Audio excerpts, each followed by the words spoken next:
All right, how you guys doing today? We got to hop into the review of Proverbs chapter 27. The first things first, though, just want to make sure I like that video. You know that do already. Hit that little exit full screen, scroll yourself a little bit, like the video up, full screen it back up. You feel me? So I actually want to touch on something we forgot, or I forgot to mention in the last chapter, how he mentioned unforgiveness.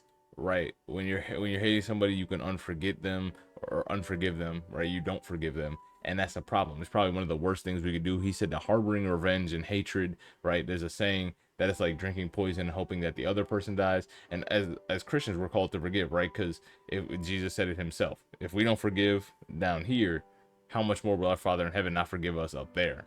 Right, so we forgive because he forgave, right? We love because he loved, we serve because he serves, is essentially the premise of that. So anyway, let's break into a new chapter of Proverbs after who knows how long, right? I don't even know anymore, right? First one, boast not thyself of tomorrow, for thou knowest not what a day may bring forth. And this is a pretty common, consistent thought in the Bible, right? Because even James talked about it, right?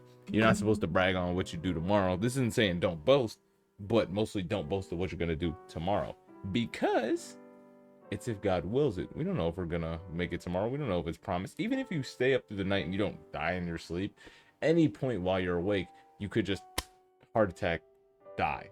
You could choke on anything you're eating and die. You could literally suffer a whole host of random body malfunctions at any point and die. Something in your body could just decide, I'm going to stop working, and you going. You could trip on your way to the bathroom, neck snap on your way down, you cooked. Could trip standing up from this chair. I could be talking right now, and some reason I just, I stop breathing. Like the air stops airing. I can't inhale anymore, and it's just like, I'm done. So me talking about what's gonna happen tomorrow, it's really not selfish is the word, but it's very prideful. Thinking that I have control over something that I don't have control over, such as making it tomorrow and doing what I plan to do, right? Because first and foremost, there's plenty of times that I'm like, I'm gonna do this and I want to do this, and that's actually a problem I have, is like telling myself I'm gonna do so many things because life has so much to offer, but at the same time, we can't experience everything. It's just not possible. And if you think, surely if you knew from day one that you wanted to experience everything on this planet, you could. If you wanted to experience everything on this planet, it's literally not. I don't think you can make an argument, right? First and foremost, you cannot have a conversation in every language on this planet. Like, you can't understand, you can't learn every language on the planet. Maybe through the grace of, well, definitely through the grace of God, you could, right? But the chances of you being able to study and learn every language and have a conversation enough, I heavily doubt it. Especially because there's some languages from the people we can't contact, and there's no way. There's no way you got that, gang. No way. Anyway, right? So don't boast on what you're gonna do tomorrow. You don't know. So it's if God's willing. God willing, I'll do this. God willing, I'll do that. Right? And it's very hard to keep that same mindset personally when speaking to unbelievers, because it's like, why? It seems so pretentious when I sneak my Christian ideologies into conversation with unbelievers, and I haven't explained to them that I'm not like a I hate gays Christian, or I think this is right Christian, or you're going to hell and everything you do is wrong type of Christian, right? And I just, like I said in the last video, I had a 3-hour conversation with my friend, and now I don't really feel bad about any of that stuff. And it's like, we're not supposed to be ashamed of God, because then he'll feel ashamed of us. But at the same time, it's like, I don't want to misconstrue my beliefs to other people, and then I also don't want to have to deal with the pain of explaining it, because I don't know what preconceived notions that comes with. But at the same time, I just gotta accept that as persecution, right? You just said we're gonna be persecuted. It is what it is. And if they truly love me, right, they won't. They're gonna see past that if they love me. Verse 2: Let another man praise thee, not thine own mouth, and a stranger, and not thine own lips.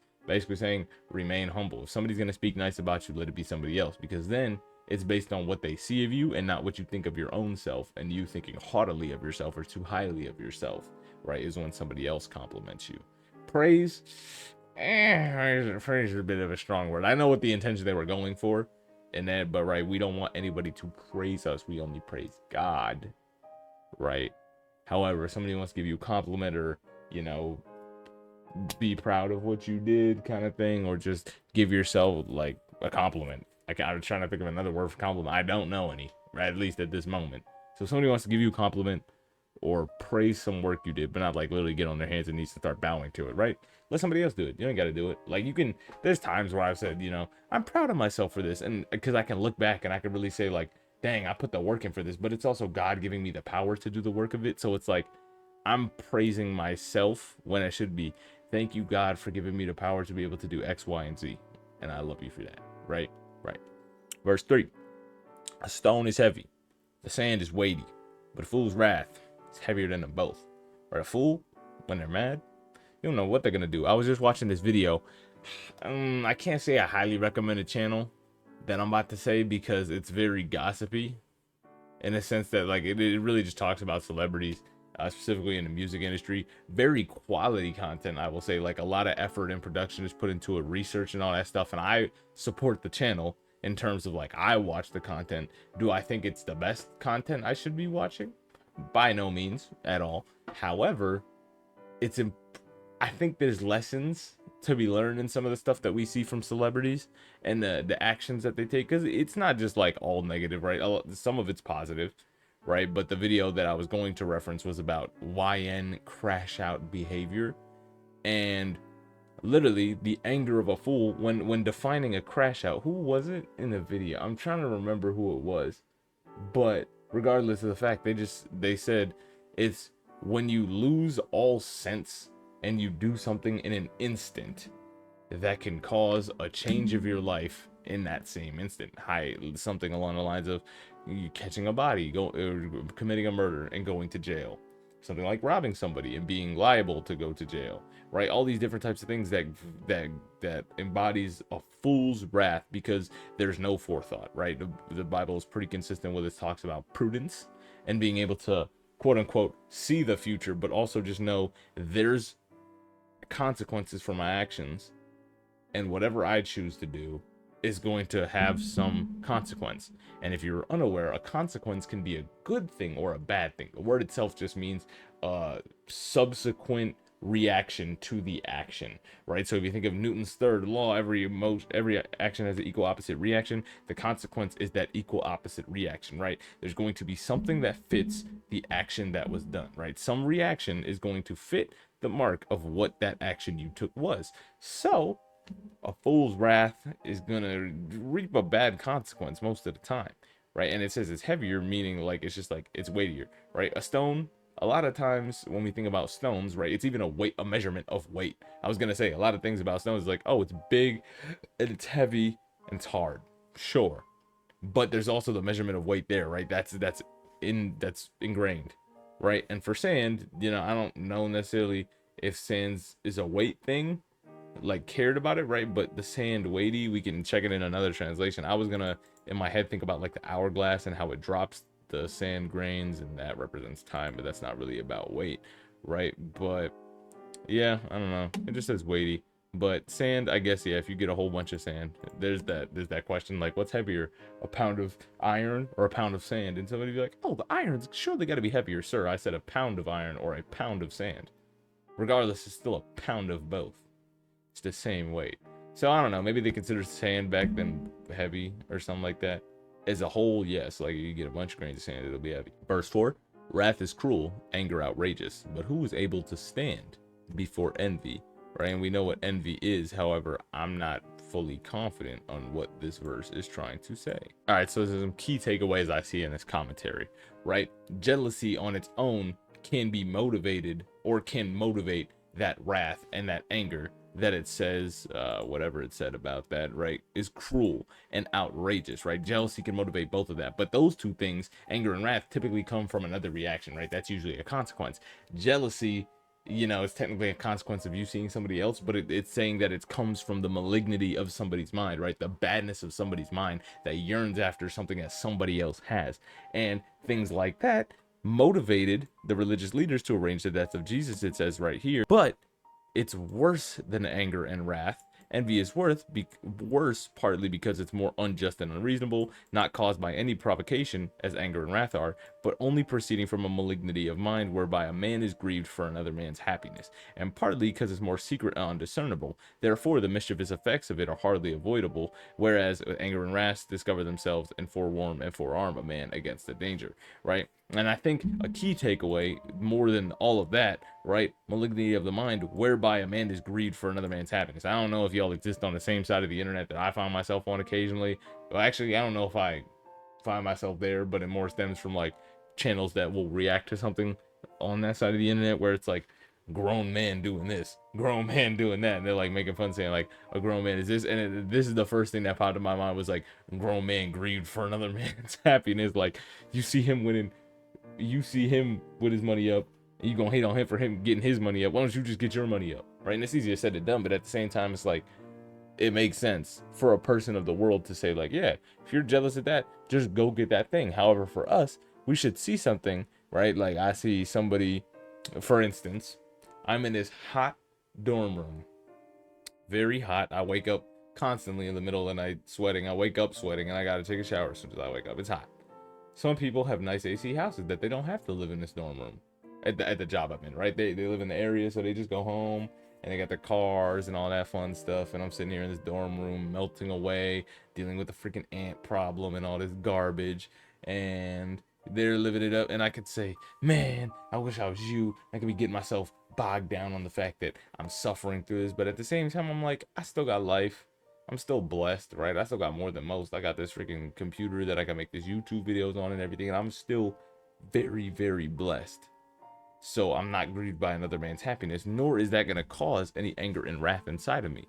Right now, the heat might and all that, but me being jealous of somebody else isn't necessarily going to do that. It's just going to be like, oh, these circumstances are a little bit less than ideal, but I have faith in God that He's going to get me through it, right?